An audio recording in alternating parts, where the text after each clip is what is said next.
Hi, welcome to Team Jacob 612. I'm Todd. And I'm Melissa. And today we're going to be showing you how to make Play-Doh. So the materials you're going to need is a medium-sized mixing bowl, a smaller microwavable bowl. You're going to need a rubber spatula that you can mix Play-Doh with. You're going to need measuring cups. And if you want to color your Play-Doh, you're also going to need food dye. You're also going to want gloves because when you don't want to dye your hands. But if you don't have gloves, you can just use a large plastic bag.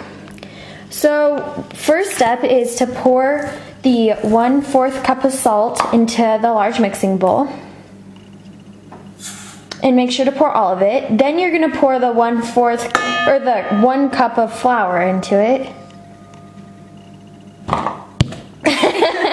And then you're going to pour 1/4 cup of water into it, but we've noticed that you might need a little bit more, so we probably will add a little bit more. And now we're going to mix it all together.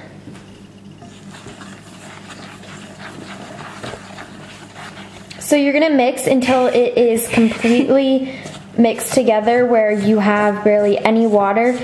And remember, if it's still too dry, like because ours after 1/4 cup is still kind of dry, just keep kind of adding a little bit of water at a time. Just make sure you don't add a big amount of water at the same time, because if you do, then it will get too watery and it won't be Play-Doh. So we added a little bit more water and a little bit more flour, because remember, if it does get too sticky or too watery, you just add a little bit more flour and it's all better.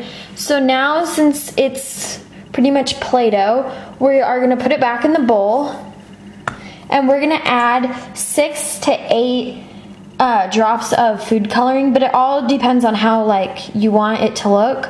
So we're just going to start off by adding a little bit of food coloring, about 6 drops.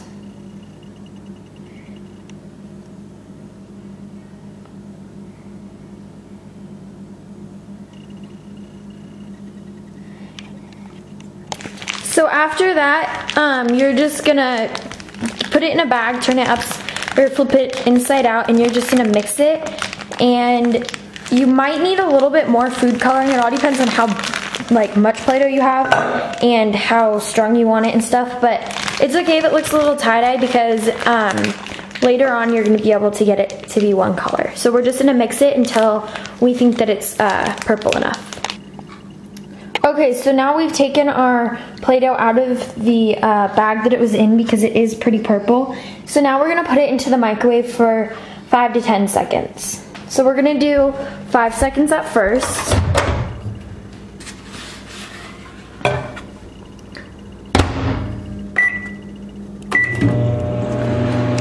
And then we're gonna do another 5 seconds after that. So altogether 10 seconds. So now it's all done in the microwave, and it is kind of warm. It feels really cool now.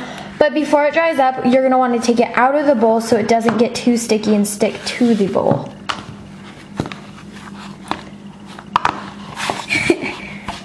Okay, so now you're going to take it out and you're just going to play with it, and that's what's going to make it all be one color. And then once we're done with that, we'll show you what it looks like after. This is so Play-Doh. So this is our Play-Doh after we've finished it. So this is the one that we did and showed you guys, and it's completely purple now, because when you mix it together, that is what makes it one color. And then this is a blue one that's Tots, and it is really blue, really pretty blue. It's not even turning out that way in the camera, but it's so pretty. And so now our Play-Doh, once you play with it more often, so when you're making Play-Doh, some tips are, once it's done, if it's kind of sticky, just to remember to play with it and maybe put flour down on your table first, and then it'll get less sticky, but the more you play with it, the less sticky it is. And now we're gonna have fun playing with the Play-Doh. So thank you for watching.